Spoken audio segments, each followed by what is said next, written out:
আল্লাহ রব্বুল আলামিন আমাদেরকে এখানে এ বার্তা দিলেন যে আল্লাহর দেওয়া শরীয়ত, আল্লাহর দেওয়া শরীয়ত, আমাদের যে দিন ইসলাম এবং ইসলামী শরীয়ত, এতে আল্লাহ যে বিধানগুলো দিয়েছেন এই বিধানগুলোর কোনো বিকল্প হতে পারে না,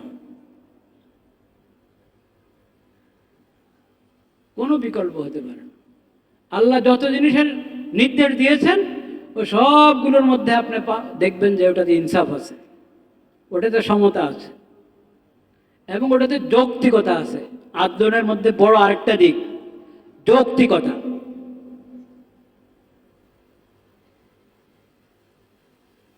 প্রান্তিকতা মুক্ত এবং যৌক্তিকতা সম্মিলিত প্রত্যেকটা বিধান এরকম।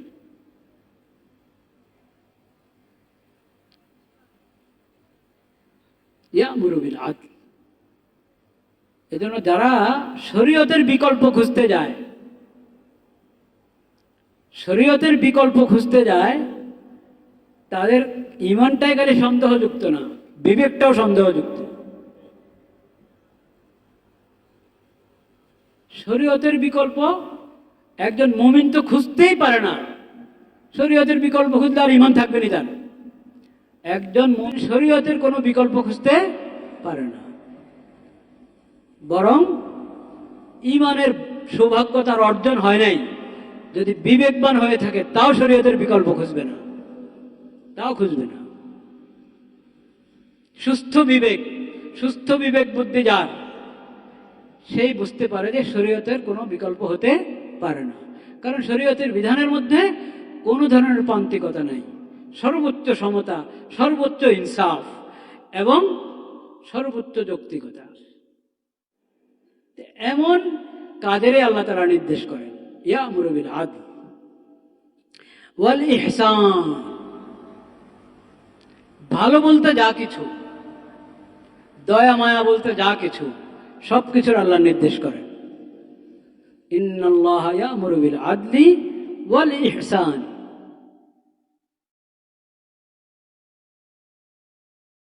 যা কিছু কল্যাণ, যা কিছু ভালো, ওটার আল্লাহ নির্দেশ দিয়ে রেখেছেন।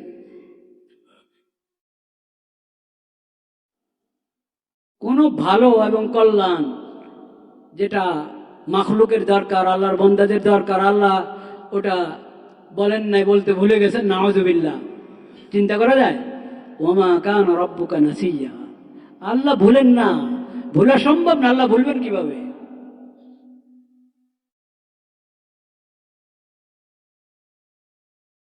সব ইহসান, যত কিছু ভালো, যত কিছু সুন্দর, যত কিছু কল্যাণকর, সবকিছুর আল্লাহ নির্দেশ দিয়েছেন। আর যেখানেই অন্যের প্রতি দয়া মায়া, সেটারে আল্লাহ কি নির্দেশ দিয়েছেন? ইহসান। আর কি? এবং ইহসানের আরেকটা দিক হলো সুন্দর করে করা। কাজটা ভালো, আমি করব ভালোভাবে, আমি করব কি ভালোভাবে, নিখুঁতভাবে, সুন্দরভাবে করব কাজটা। কাজ ভালো, কিন্তু আমি কাজটা সম্পাদন করছি এলোমেলো। কাজটা সম্পাদন করতে গিয়ে আমি কাজের হক আদায় করলাম না, যথাযথ করলাম না, কাজটা ত্রুটিপূর্ণ হলো। ভালো কাজ ত্রুটিপূর্ণভাবে যদি আমি করি, তাহলে কাজটা ভালো কাজ ভালো মতে হলো, ভালো কাজ কিন্তু হয়েছে অসুন্দর। আল্লাহ সব সুন্দর এবং সব কল্যাণকর কাজের নির্দেশ দেন, সাথে বলেন তুমি এই সুন্দর কাজটা সুন্দরভাবে করো, এই সুন্দর কাজটা সুন্দরভাবে করো। ইন্নাল্লাহা ইয়ামুরু বিল আদলি ওয়াল ইহসান। সেজন্য আপনি দেখবেন যত ইবাদত, যত নেক আমলের পদ্ধতি আল্লাহ শিখিয়েছেন কোরআনে, ওই আমলের যেমন আপনি কোনো বিকল্প পাবেন না, আমলের পদ্ধতি নবীর মাধ্যমে যে আল্লাহ শিখিয়ে দিয়েছেন সেই পদ্ধতি এবং তরিকা, ওটারও কি পাবেন না, কোনো বিকল্প পাবেন না, অসম্ভব। ইয়ামুরু বিল আদলি ওয়াল ইহসান ওয়া ইতাই যিল কুরবা। আল্লাহ আরো যা নির্দেশ দিয়েছেন ওই নির্দেশগুলোর মধ্যে বড় একটা শ্রেণী হলো আল্লাহর বান্দাদের হক আদায় করা, আল্লাহর মাখলুকের কি করা, হক আদায় করা। ওই হকগুলোর মধ্যে একটা গুরুত্বপূর্ণ হক এখানে বিশেষভাবে উল্লেখ করে ওই শ্রেণীর যত নির্দেশ আছে আল্লাহ তাআলার ওগুলোর দিকে আমাদের দৃষ্টি আকর্ষণ করলেন। ইতাই যিল কুরবা, আত্মীয় স্বজন, বিশেষ করে রক্তের সম্পর্ক যাদের সাথে,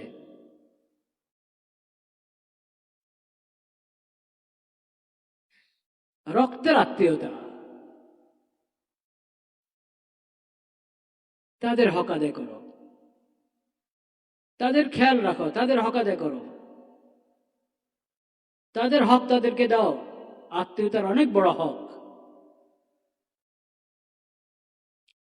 তো আল্লাহ রাব্বুল আলামিন এগুলোর নির্দেশ করলেন আমাদেরকে। এখন আল্লাহর ফরজ করা যত বিধান একটা একটা করে যদি আমরা জানতে থাকি, পড়তে থাকি, যা জানা আছে ওগুলো স্মরণ করতে থাকি, তো দেখবেন যে আপনি ওগুলোর মধ্যে সব আছে, আদল আছে এবং ইহসান আছে। আল্লাহর কোনো বিধান ইহসান মুক্ত নাই, আল্লাহর কোনো বিধান আদল এবং ইনসাফ মুক্ত নাই, অসম্ভব হতে পারে না। ওয়ায়ানহা আনিল ফাহশাই ওয়াল মুনকারি ওয়াল বাগই, আল্লাহ নিষেধ করেন, তোমাদেরকে নিষেধ করছেন যত অশ্লীলতা ও সব কিছু থেকে। সমস্ত অশ্লীল অশালীন থেকে দূরে থাকো। কারো আপত্তি আছে এটার উপর? আল্লাহর নিষেধের উপর কোনো আপত্তি আছে? আপত্তি থাকা সম্ভব? আল্লাহ যা ফরজ করেছেন কেউ বলতে পারবে না, কোনো বিবেকবান মানুষ এই কথা বলতে পারবে না এটা ফরজ করার কি ছিল, এটা ফরজ করে দিয়েছে। নাউজুবিল্লাহ। ঈমান থাকলে তো বলতে পারেই না।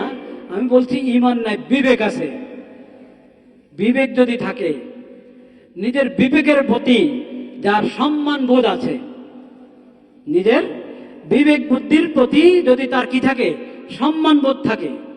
অনেক মানুষ আছে না, নিজের বিবেকের প্রতি কি নাই, সম্মান নাই, নিজের বিবেকেরই নিজে কদর করতে জানে না, নিজের বিবেকেরই নিজে কদর করতে জানে না, নিজের বিবেকের প্রতি সুবিচার নাই। ওরা তো যা মনে আসে তা বলে। যার নিজের বিবেকের প্রতি সুবিচার আছে সে কখনো আল্লাহ ফরজ করেছেন এখানে তার এই প্রশ্ন হতেই পারে না যে এটা ফরজ করার কি ছিল। আল্লাহ নিষেধ করেছেন, হারাম করেছেন, ওখানে তার এই প্রশ্ন হইতেই পারে না যে এটা নিষেধ করার কি ছিল, এটা কেন হারাম করে দিয়েছে। আপনি এক একটা কোরআনের এক একটা নিষেধাজ্ঞা আর কোরআনের করণীয় কাজগুলোর যে নির্দেশ, আল্লাহর এক একটা নির্দেশ পড়েন, এক একটা নিষেধাজ্ঞা পড়েন, দেখবেন যেটা আল্লাহ নির্দেশ দিয়েছেন ওটা অবশ্যই এমন কাজ যেটা নির্দেশ হওয়া উচিত। যেটা আল্লাহ নিষেধ করেছেন ভেবে দেখবেন এটা অবশ্যই এমন কাজ যে ওটা থেকে বেঁচে থাকা জরুরি। ফাহশা, যত অশ্লীল অশালীন, ওটা থেকে দূরে থাকো। তো কোনো সুস্থ রুচিওয়ালা, যার রুচি প্রকৃতি সুন্দর ভালো, তার এখানে আপত্তি থাকবে? থাকবে না। সুস্থ বিবেকবান ব্যক্তির কোনো আপত্তি থাকবে না। আল্লাহ ফাহশা থেকে নিষেধ করেছে। ওয়াল মুনকার, যত কিছু অসুন্দর, যত কিছু মন্দ খারাপ, ওগুলো থেকে আল্লাহ নিষেধ করেছেন। ওয়াল বাগি, এবং সকল প্রকারের জুলুম এবং অবিচার থেকে আল্লাহ নিষেধ করেছেন।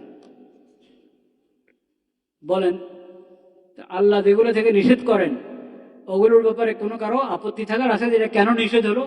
না, ওগুলো নিষেধ হওয়াই দরকার, হওয়াই দরকার। কোরআন অনেক আয়াতে আছে ইউহিল্লু লাহুমুত তাইয়্যিবাত ওয়া ইউহাররিমু আলাইহিমুল খাবাইস, যা পাক পবিত্র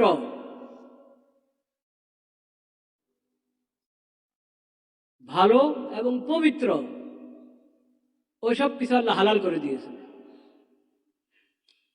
ওয়াইহারিমু আলাইহিল খাবাইস, আর যেগুলো ঘৃণিত নাপাক ওগুলো আল্লাহ হারাম করে দিয়েছে।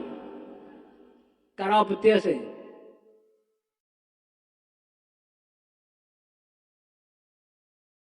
প্রস্রাব পান করা হারাম, কারা আপত্তি আছে? কুকুরের গোশত হারাম, কারা আপত্তি আছে? মদ হারাম, কারা আপত্তি আছে? এটা একটু বুঝতে সময় লাগে। মদ হারাম, কিছুটা আছে স্বভাবগতভাবেই মানুষের কাছে ঘৃণা লাগে এটা, শুনলে নাম শুনলে। তো ওটা হারাম যখন শুনে হুজুরদের কাছে মশালা যে কোরআনে হারাম করা হয়েছে, হাদিসে হারাম করা হয়েছে, কোনো আপত্তি হয় না। আর যেখানে শয়তানের ধোঁকা পড়ে, নফসের ধোঁকা পড়ে, মনে হয় যে একটু স্বাদ লাগে, একটু ভালো লাগে, হ্যাঁ, তো যখন শুনে যে এটা হারাম, আরে এটা হারাম, এখন বিবেকের দরকার। কিসের দরকার? বিবেকের দরকার। কোনোটা হারাম হওয়া আপনি স্বভাবগতভাবেই বুঝবেন, কিন্তু কিছু জিনিস আছে আপনার স্বভাবগত দুর্বলতার কারণে ওই হারামটা, ওই অপবিত্র, ওই ঘৃণিত জিনিসটা আপনার কাছে ভালো লাগে। কেন? ওই যে রুচি নষ্ট হয়ে গেলে, রুচি নষ্ট হয়ে গেলে স্বাদের জিনিস কি লাগে? তিতা লাগে, আর তিতা জিনিস ভালো লাগে।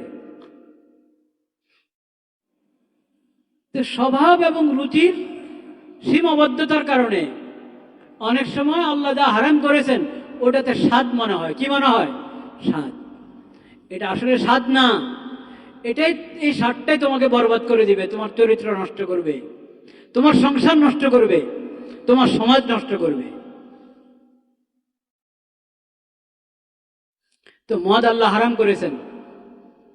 যদি তোমার রুচি স্বভাব সুস্থ থাকে তো প্রথমে বুঝবা যে হ্যাঁ এটা হারাম করার মতো ছিল। যদি রুচি নষ্ট হয়ে থাকে তো বিবেককে কাজে লাগাও, বিবেক দিয়ে দেখো যে মদের মধ্যে তোমার ফায়দা কতটুক আর ক্ষতি কতটুকু, কত কত বড় বড় ক্ষতি এই মদের মধ্যে, ওগুলো একটু চিন্তা করো, তাহলে বুঝবা যে আল্লাহ হারাম করে আমাদের প্রতি কি করেছেন? সুবিচার করেছেন, আমাদের প্রতি ইনসাফ করেছেন আল্লাহ এটা হারাম করে। এটা হালাল থাকলে তো আমাদের স্বভাব নষ্ট হতো, আমাদের চরিত্র নষ্ট হতো, আমাদের পরিবার ভাঙত। যা হচ্ছে, যারা আল্লাহর এই নিষেধাজ্ঞা মানে না তারা মুসিবতে আছে কি নাই? তাদের মা বাবা মুসিবতে আছে কি নাই?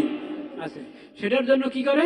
বিভিন্ন জায়গায় দেখবেন কি কি কি পোস্টার দেখা যায় না? হ্যাঁ, মাদক মাদক মাদক আসক্তি নাকি ওটার, হ্যাঁ, নিরাময় কেন্দ্র। নিরাময় কেন্দ্রতে নিয়ে আপনি সংশোধন করবেন, কেন্দ্র নিয়ে সংশোধন করতে পারবেন? কয়জন সংশোধন হয়? নিরাময় কেন্দ্র তো চিনেন না। নিরাময় কেন্দ্র হলো আল্লাহর দেওয়া শরীয়ত, নবী করিম সাল্লাল্লাহু আলাইহি ওয়াসাল্লামের সুন্নত। মদের যে সমস্ত ক্ষতি, ওগুলোর মধ্যে আল্লাহ রাব্বুল আলামিন একটা বড় ক্ষতির কথা বলেছেন, সালাত। মদ তোমাদেরকে সালাত থেকে বিরত রাখে, ঠিক কি বে ঠিক? মদ খেয়ে নামাজ পড়তে গিয়ে পড়তে পারবে? রুকু জায়গায় সজদা করবে, সজদা জায়গায় রুকু করবে, এক আয়াতের জায়গায় আর এক আয়াত পড়বে, সব গড়বড়, নামাজে পড়তে পারবে না। মদওয়ালা আবার নামাজি হয়?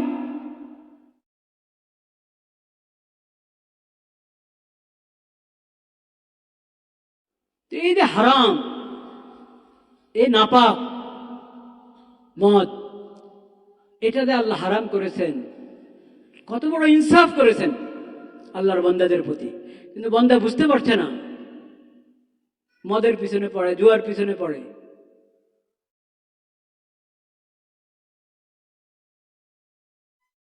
অথচ এটা তোমার ইমান বরবাদ করছে, আখলাক বরবাদ করছে, পরিবার বরবাদ করছে, ধন সম্পদ বরবাদ করছে, সব শেষ করছে। তো এদেরকে সংশোধন করতে হলে আপনি শরীয়তের বিধানটা অভ্যস্ত করাতে হবে। নিরাময় কেন্দ্রওয়ালাদের কয়জন এই কথা বিশ্বাস করে যে মদ হারাম? কেউ? নিরাময় কেন্দ্র তো অনেকগুলো আছে না? হ্যাঁ, মদের মুসিবতে আক্রান্ত যারা, তাদের জন্য এরকম অনেক প্রতিষ্ঠান কাজ করে না? ওই প্রতিষ্ঠানরা মদকে, আল্লাহ যে মদকে হারাম করেছেন, তারা মদকে হারাম মনে করে কয়জন? মদকে হারাম মনে করো না, তুমি মদের আসক্তদেরকে মুক্তি দিতে পারবা? মদ হারাম, প্রথম এই কথা বলো, মদ হারাম।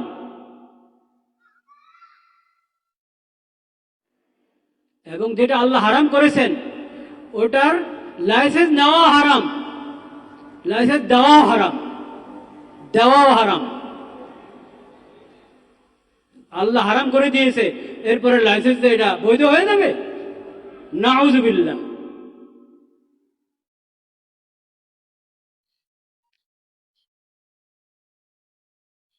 যে আইনে মদের লাইসেন্সকে বৈধ বলে সে আইনে বাতিল।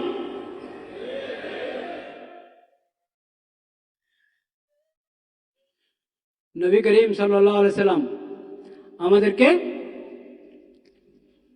জবরদস্ত নীতিমালা হাতে দিয়ে দিয়েছেন। কুল্লু শারতিন লাইসা ফি কিতাবিল্লাহ ফাহুয়া বাতিল। কুল্লু শারতিন লাইসা ফি কিতাবিল্লাহ ফাহুয়া বাতিল। সুবহানাল্লাহ। আল্লাহর কোরআনের খেলাফ, আল্লাহর দেওয়া শরীয়তের খেলাফ যত দফা, যত চুক্তি, যত যুক্তি সব বাতিল। কুল্লু শারতিন লাইসা ফি কিতাবিল্লাহ ফাহুয়া বাতিল।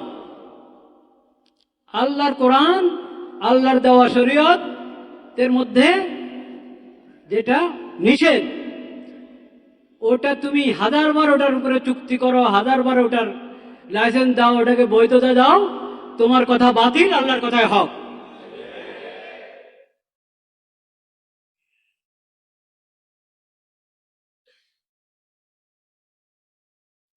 আমরা দেশের আইন মানি কি মানি না? মানি, কিন্তু এই মানা কতটুক? যেখানে আল্লাহর দেওয়া শরীয়তের বিপরীত কিছু নাই সেখানে দেশের আইন 100 বার মানি। কিন্তু দেশের আইনের যত দফা আল্লাহর দেওয়া শরীয়তের বিরুদ্ধে, আল্লাহর দেওয়া শরীয়তের বিপরীত, কোরআনের বিপরীত, রাসূলুল্লাহ সাল্লাল্লাহু আলাইহি সাল্লামের সুন্নাহ এবং হাদিসের কি বিপরীত, ওটা আমরা একটা অক্ষর ওটার মানি না। এবং যারা ওই আইন লিখেছে বইতে, ওরাও যদি মেনে থাকে, ওরাও ওটা না মানতে হবে। ওরাও বলতে হবে যে এটা আমি লিখছি আমার কলমে ঠিক, কিন্তু আমার ওইটার উপরে বিশ্বাস নাই।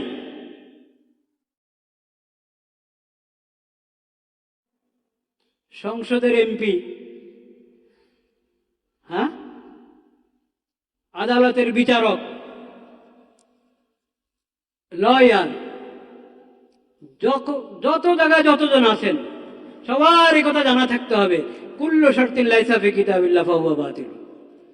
আমার সংবিধান, আমার আইন, আমার কানুন, এগুলোর যেখানে যা কিছু আল্লাহর কোরআনের বিপরীত, আল্লাহর দেওয়া শরীয়তের বিপরীত, ওগুলো সব বাতিল। এটা বিচারকেরও এই ঈমান থাকতে হবে। সুপ্রিম কোর্টের যিনি প্রধান বিচারক তারও এই ঈমান থাকতে হবে, যদি মুসলিম হয়, মুমিন হয়। প্রত্যেক লয়ারের, প্রত্যেক উকিলের এটা থাকতে হবে। প্রত্যেক এমপির, প্রত্যেক মন্ত্রীর এটা থাকতে হবে, রাষ্ট্রপতির থাকতে হবে, প্রধানমন্ত্রীর থাকতে হবে, প্রধান উপদেষ্টার থাকতে হবে, সবার থাকতে হবে এই ঈমান। যে যত নীতিমালার সুপারিশ করা হচ্ছে, এসব নীতিমালাতে আল্লাহর কোরআনের বিপরীতে যা আছে, আল্লাহর দেওয়া শরীয়তের বিপরীতে যা আছে, সব বাতিল। কুল্লু শারতিন লাইসা ফি কিতাবিল্লাহ ফাহুয়া বাতিল। দেখ, আমাকে কেউ, আমি শ্রম দিব, আমি চাকুরি করি বা আমি শ্রমিক, তাই তার সাথে একটা চুক্তি হয় না, আমি কত ঘন্টা কাজ করব, 12 ঘন্টা কাজ করব, হ্যাঁ, বা 8 ঘন্টা কাজ করবো, চুক্তি হয় না? এই 8 ঘন্টা 12 ঘন্টার প্রতিটা মিনিট তার হক কিনা? হক। ওটা নষ্ট করার আমার অধিকার আছে? নাই, জায়েজ নেই। কিন্তু কিন্তু ওই লোকের খালেক, আমার খালেক আল্লাহ রাব্বুল আলামিন আমাকে জোহরের নামাজ ফরজ করছে কিনা? এখন 8টা থেকে 8টা, সকাল 8টা থেকে রাতের 8টা আমার ডিউটি। এটার ভিতরে জোহর, আসর, মাগরিব আছে কিনা? এর সাথে 8টার পরেও পড়তে পারবেন আপনি, কিন্তু জোহর, আসর, মাগরিবের সময় এর ভিতরে আছে কিনা? আছে।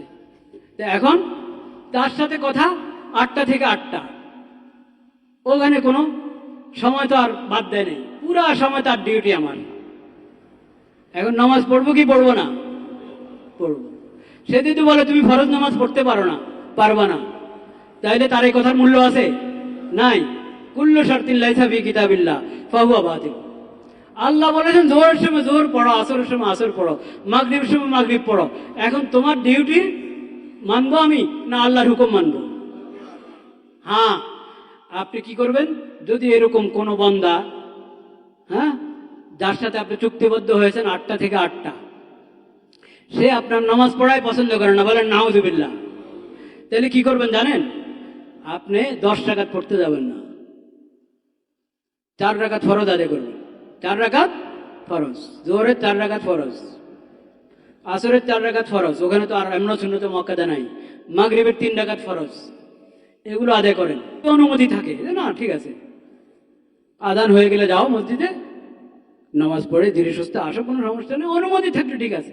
কিন্তু যদি এত লম্বা বিরতির অনুমতি না থাকে, তো আপনি ওই বেচারার আধা ঘন্টা নিতে দেন না। 4 রাকাত ফরজ, বাস 4 রাকাত ফরজ, ওটা আদায় করে। ওটার ব্যাপারে যদি সে নিষেধ করে, তার এই নিষেধের কোনো কি নাই, মূল্য নাই। কারণ এটা কার ফরজ? আল্লাহর ফরজ, আল্লাহর ফরজ। এই কথা বুঝতে হবে। এই যে শপথ গ্রহণ করেন না, উপদেষ্টারা শপথ গ্রহণ করলেন 1 বছর আগে, এবং সামনে আবার নির্বাচন হবে, তখন শপথ গ্রহণ করবে কিনা? মন্ত্রীরা শপথ গ্রহণ করবে, এমপিরা শপথ গ্রহণ করবে। এই সব শপথের মধ্যে তারা বলে না যে আমি দেশের আইন মেনে চলবো, হ্যাঁ, সংবিধানের সাথে সংবিধান মেনে চলবো, বলে কি বলে না? বলে। দেশের হিতাকাঙ্ক্ষী হয়ে থাকবো আমি, হ্যাঁ, কোনো আপত্তি নেই। অবশ্যই আপনি এই শপথ করবেন এবং এই শপথ অনুসারে চলবেন, কোনো আপত্তি নাই। কিন্তু একটা কথা মনে রাখতে হবে, কি? যেটা আমি বললাম, কুল্লু শারতিন লাইসা ফি কিতাবিল্লাহ ফাহুয়া বাতিল, ওটা মনে রাখতে হবে। আমি শপথ করছি সংবিধানের উপরে, কিন্তু সংবিধানের কোনো দফা যদি কোরআন বিরোধী থাকে, শরীয়ত বিরোধী থাকে, ওটা বাদ। ওটা মুখে বলতে হবে না, ওটা আমার নিয়তে আছে, ওটা আমার নিয়তে আছে, ওটা মুখে বলা লাগবে না। ওটা একটা বাস্তবতা এবং আমার নিয়ত, এটা মনে রাখতে হবে। বিচারপতিরা যখন শপথ নেয়, তো সে শপথের মধ্যে তার মনে কথা থাকতে হবে যে আর যা হোক না হোক, আমার আইনের মধ্যে কোরআন বিরোধী যেটা আছে ওটার প্রতি আমার ঈমান নাই, ওটার প্রতি আমার কি নাই? আমার ঈমান হলো আল্লাহর বিধানের উপর, আল্লাহর হুকুমের উপর। ঈমান তো সবচেয়ে বড় সম্পদ। ঈমান হেফাজত করতে হবে কিভাবে, এটা তো আমরা বুঝি না। আমরা মনে যে আমরা তো বাধ্য, দেশের আইনের সামনে আমরা অপারগ, কি করব? এখন শপথ না করলে আমার মন্ত্রিত্বে থাকবে না, আমার বিচারক শপথ না করলে কি আমার আদালতে উঠতে দিবে? তো আপনি শপথ করেন, কিন্তু আপনাকে বুঝতে হবে এটা, এই শপথ থেকে ওই অংশটুকু যেটা কি বিরোধী, কোরআন বিরোধী, শরীয়ত বিরোধী, ওটা বাদ। আপনি মুখে না বললেও নিয়তের মধ্যে বাদ। এরপরে আদালতে উঠে যদি আপনি ওই অন্যায় ফায়সালা করেন, ওটাকে অন্যায় মনে করে ফায়সালা করলেন, তা তো ঈমানটা তো রক্ষা হলো। যে আপনি যদি বলেন না একবারে অন্তর থেকে আন্তরিকতার সাথে ওটাতে কোরআন বিরোধী শরীয়ত বিরোধী যা আছে সব কিছুর উপরে আমি কি করলাম, শপথ নিলাম সব ঠিক, বলেন নাউজুবিল্লাহ। ঈমান নষ্ট করা যাবে না। ঈমানের সম্পদ সবচেয়ে বড় সম্পদ। ঈমানের সম্পদ সবচেয়ে বড় কি সম্পদ? তো আমি বলছিলাম ওয়ানহা আনিল ফাহশা, আল্লাহ যত অশ্লীলতা সব কিছু থেকে নিষেধ করেন, ওয়াল মুনকার যত মন্দ সব কিছু থেকে নিষেধ করেন, ওয়াল বাগি যত জুলুম অবিচার সব কিছু থেকে আল্লাহ কি করেন, নিষেধ করেন। এই আল্লাহর নিষেধাজ্ঞা এরকম, আল্লাহর নির্দেশগুলো এরকম, কারো কোনো আপত্তি থাকার কথা, থাকা সম্ভব? আল্লাহ তাআলা আমাদেরকে সঠিক ঈমান দান করেন, ঈমানের উপরে মজবুত থাকার তৌফিক দান করেন। আল্লাহ যদি হায়াতে রাখেন আগামী সপ্তাহ থেকে আল্লাহ তাআলা এই যে নির্দেশের যে নীতিমালা আল্লাহ বললেন, নির্দেশের ক্ষেত্রে আল্লাহর কি নীতি এবং নিষেধাজ্ঞার ক্ষেত্রে আল্লাহর কি নীতি, ওইভাবে আল্লাহ যা যা নির্দেশ করেছেন, যা কিছু থেকে নিষেধ করেছেন, ওগুলোর ইনশাআল্লাহ ধীরে ধীরে আমরা আলোচনা করব। আল্লাহ তাআলা তৌফিক দেওয়ার মালিক। ওয়া আখিরু দাওয়ানা আলহামদুলিল্লাহি রাব্বিল আলামিন।